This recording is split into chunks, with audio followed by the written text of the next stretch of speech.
balik tadi ya, itu betul perkataan itu, bahwa tidurnya orang yang alim, orang yang berilmu itu lebih bagus daripada ibadahnya orang bodoh. Ya wong bodoh ngrekoso, ngibadahi malah iso entuk dosa, ngrekoso banget. Maka jangan jadi cah bodoh lah, jangan jadi cah bodoh, karena kamu beribadah itu bisa mendapat dosa. Jadi itu seperti itu gitu ya. Itu pentingnya apa? Kamu berniat. Nah, jadi itu dua makna niat tadi ya. Selanjutnya ini, innamal a'malu binniyat wa innamal likulli imri'in ma nawa, dan hanya saja setiap urusan itu tergantung apa yang diniatkan.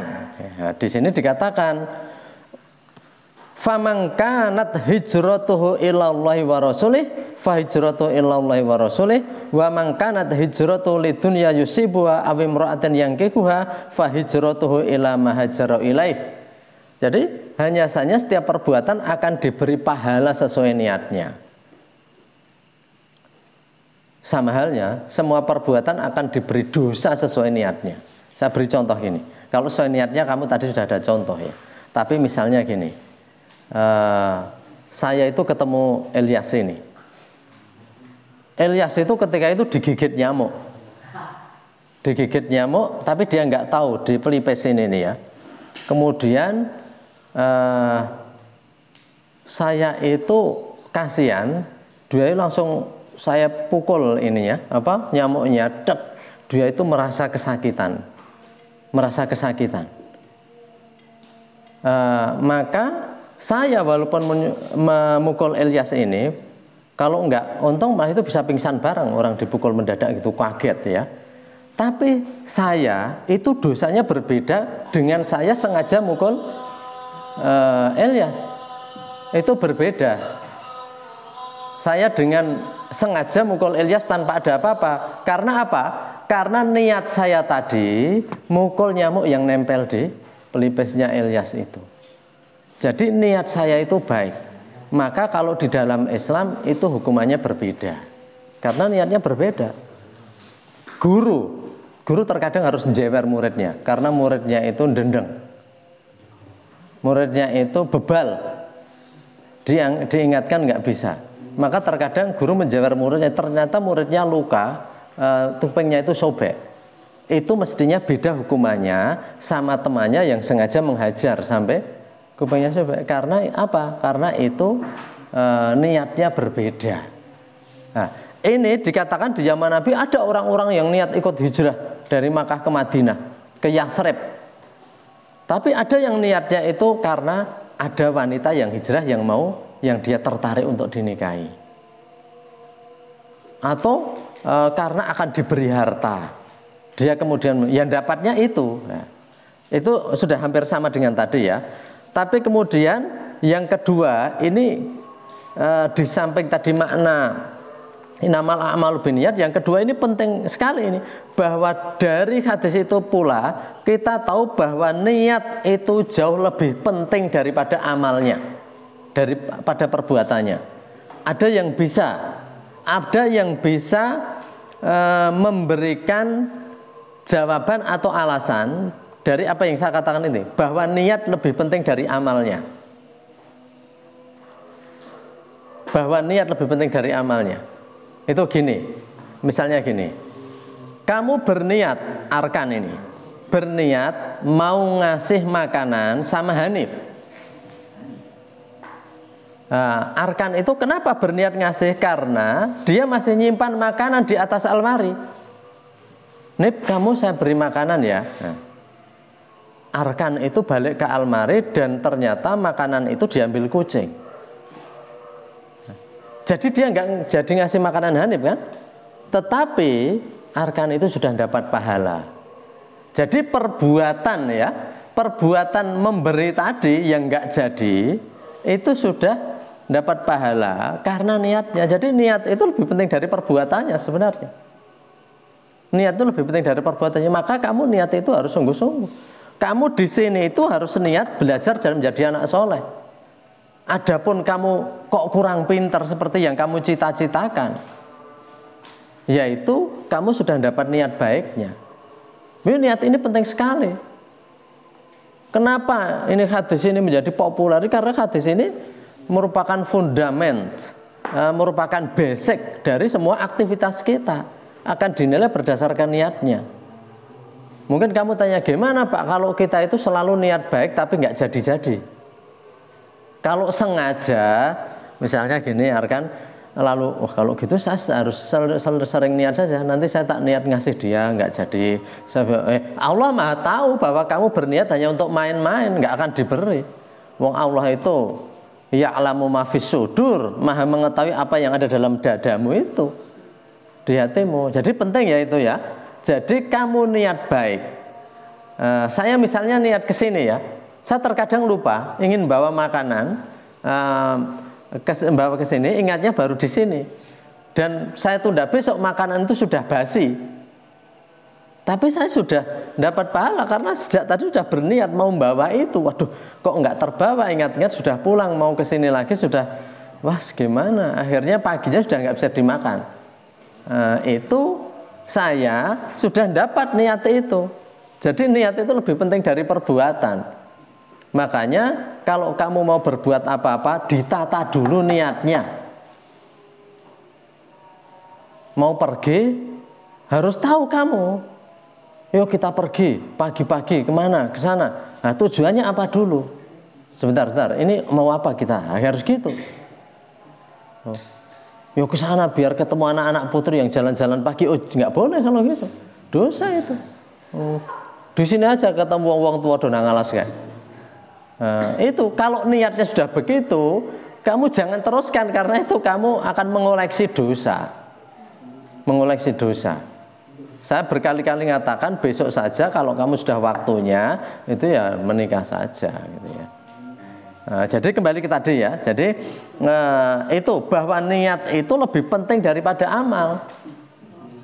Jadi niat itu bobotnya itu tinggi sekali. Dan yang selanjutnya ya, yang ketiga, jadi pertama tadi saya menyampaikan makna dari innamal a'malu binniyat, bahwa perbuatan itu tergantung niatnya, atau perbuatan itu harus bergandengan dengan niat. Perbuatan tanpa niat nggak ada nilainya apa-apa. Yang kedua, bahwa niat itu lebih penting. Kamu niat puasa umpamanya, ini Mas Yusuf sering puasa juga, ada juga yang saya lihat. Kamu niat puasa, tapi siang hari kamu diajak bertamu dan kemudian di sana disuguh, kamu merasa waduh ini tuan rumah ini sangat ingin sekali saya ikut menikmati itu, kamu terpaksa memutuskan puasanya, kamu sudah dapat pahala. Karena kamu sudah niat sampai sore. Jadi jangan takut, aduh sayang sekali puasa saya tadi nggak berlanjut. Enggak, kamu sudah dapat pahala lain. Yakni pahalanya kamu menghormati tuan rumah. Karena tamu itu kalmayat, adzaifu kalmayat. Tamu itu seperti mayat. Apa yang diminta tuan rumahnya itu dituruti. Selama itu perintah baik. Ya, jadi gitu ya. Itu niat lebih penting. Dan bagian terakhir dari hadis itu bahwa niat itu menumbuhkan energi dan tenaga yang sangat kuat. Jadi kalau saya katakan niat itu energizing. Energizing itu apa? Memberi energi dan kekuatan kamu. Coba orang batal puasa itu kebanyakan karena nggak niat betul-betul. Kalau niat betul, dia menjadi kuat, kan begitu. Contohnya apa? Kalau puasa sunat, nggak banyak temannya, kita itu jadi kendor semangat, atau kendor semangat. Itu bukan karena tubuh kita itu mau pingsan atau mau mau jatuh ya, karena saking lemesnya enggak, tapi karena niat kita itu jadi kendor. Jadi yang memperkuat tubuh kita sebenarnya niat kita. Maka niat itu penting karena niat itu akan menyumbangkan tenaga yang sangat besar. Jadi orang kan sering bilang, saya nggak kuat ngangkat ke orang niat kowe. Nah, misalnya gini, saya nggak kuat hidup di pondok, saya nggak kuat hidup di pantai. Oh, serah niat kowe. Niatnya mengharap suka-suka. Nah, gitu. Kalau kuat niatnya itu, walaupun susah sekali kita jalani. Jadi niat itu energizing ya. niat itu memberikan energi yang sangat kuat dalam segalanya ini, dalam segalanya. Kamu belajar kalau sudah punya niat ya, saya berniat ingin mengkhatamkan baca buku ini dalam 5 hari. Oh, kamu bisa kok kalau sudah niat begitu itu. Tapi kalau kamu nggak niat, itu berat sekali. Maka niat itu dalam Islam itu mutlak diperlukan, karena niat itu akan memberikan kekuatan bagi kita. Betul, makanya pinter-pinterlah kamu membangun niat kamu. Orang nggak mau ngasih uang kepada tetangganya, orang nggak mau ngasih uang untuk derma, untuk perbuatan soleh, berinfak. Itu apa? Karena nggak mampu? Terkadang karena niatnya lemah. Sudah bawa duit, kemudian iya enggak ya, iya enggak ya. Oh, nanti saya perlu ya untuk jajan. Enggak jadi toh. Itu karena niatnya sebenarnya. Ada orang mau naik haji, sudah disimpan duit itu ya. Bukannya dia nggak mampu, tapi karena niatnya itu kurang kuat. Maka kalau niat itu biar kuat, kamu perlu juga bahkan dalam Islam ada ya bernazar. Bernazar itu sebenarnya orang bermain niat. Tahu nazar ya? Kalau saya lulus, saya akan misalnya saja mentraktir makan teman-teman saya. Kamu ucapkan, dan sebaiknya ada orang lain yang dengar. Kalau itu nazar, loh kamu melanggar nazar itu puasa kamu 3 hari berturut-turut. Maka karena kamu sudah nazar, aduh, saya harus melakukan ini. Nah, itu agar niat kita terbangun. Karena kalau kamu semua orang-orang yang sukses dalam bidang apa saja, para ulama dalam ilmu, para pedagang dalam hartanya, kemudian para juara olahraga dalam olah fisiknya, semua dengan niat yang setegar batu karang kalau orang mengatakan ya, setegar batu karang. Niatnya itu begitu, kena ombak nggak masalah terus ya. Jadi misalnya gini, dikatakan oleh orang, kamu kok tiap pagi lari terus, kamu kok tiap hari itu berolahraga terus, kamu nggak tahu para juara-juara di dunia itu latihannya, wah, kalau kita lihat saja mungkin nggak tahan lihat latihannya. Dulu pernah ada olahragawan siapa itu yang NBA itu ya, saya itu Jordan ya, ya Michael Jordan atau siapa itu, dia ada kata-kata dia yang dikutip ya, bahwa dia itu sudah melakukan ribuan tembakan atau bahkan lebih sehingga baru akhirnya bisa menjadi juara. Jadi jangan harap orang nggak punya niat yang hebat itu akan bisa berjalan, nggak mungkin. Jadi yang akan membangkitkan energi dalam dirimu untuk bisa melompat tinggi, untuk tahan belajar lama, untuk tahan dari cibiran, hinaan, itu niat itu. Niat itu. Kalau kamu gitu aja nggak tahan, ya nggak niat sudah. Oh, kamu kira Pangeran Diponegoro, wah luar biasa. Memimpin gerilya selama 5 tahun. Di mana pusatnya? Di Gua Selarong itu. Loh, ini kalau orang nggak niat sudah. Ditawari Belanda macam-macam itu mau. 5 tahun bayangkan. Naik turun gunung. Makanya kamu harus bermain niat ini. Kalau kamu memang ingin sukses dalam apa yang kamu inginkan itu, niat itu harus setegar batu karang gitu ya. Sekokoh baja gitu ya. Niat itu harus seperti itu. Maka kalau itu bisa, akan bisa. If you want, you will get it. Kalau kamu betul-betul ingin sesuatu, niscaya besok kamu akan bisa mendapatkannya. Banyak orang-orang bisa meraih mimpinya karena mereka betul setia pada niatnya. Betul itu. Jadi orang-orang yang menggapai semua prestasi itu begitu.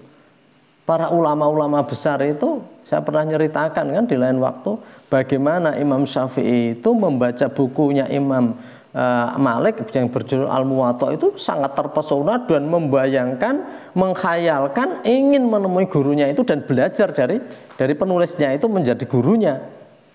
Ya akhirnya itu bisa terlaksana dengan semua perjuangan yang panjang. Itu kalau bukan orang-orang yang punya niat tinggi, nonsense, nggak mungkin.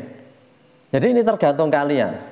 kalau kalian itu betul-betul bisa memantapkan niat, insya Allah apa yang kalian inginkan, kata anak muda, the dream will come true. Mimpi akan jadi kenyataan. Tapi kalau kamu niat nggak kuat, orang kan sering bilang, nggak niat kamu itu. Niat jadi mekanik hebat, cuman sepeda rusak kayak gitu aja nggak jadi-jadi. Kreativitasnya, karena yang bikin balon, bikin pesawat terbang itu dulu dimulai dari hanya bikin balon-balon terbang itu. Tapi karena niatnya itu terus menerus, jadi nggak akan itu kesuksesan itu diraih tanpa niat yang gigih. Nah itu seperti itu. Nah, jadi siapa saja ya itu begitu. Jadi itu ajaran tentang niat itu sedasar itu sebenarnya. Jadi kalau kita hayati, kok ada ya hadis dalam Islam itu yang cerita tentang niat, teori niat, tentang hal ehwal berniat, pentingnya berniat, efek niat terhadap perbuatan. Kok begitu ya? Subhanallah. Maka kalau kita hayati, pelajaran-pelajaran dalam Islam itu seperti itu. Ya, sampai di sini dulu aja ya. Nah, jadi ini sudah cukup satu bahasan tentang niat. Insya Allah nanti lain kali akan saya lanjutkan lagi, terus berseri ini ya, terkait dengan pelajaran-pelajaran ini, dan kamu camkan betul-betul. Ya, kalau ada salah saya minta maaf. Wallahu a'lam bishawab. Assalamualaikum warahmatullahi wabarakatuh.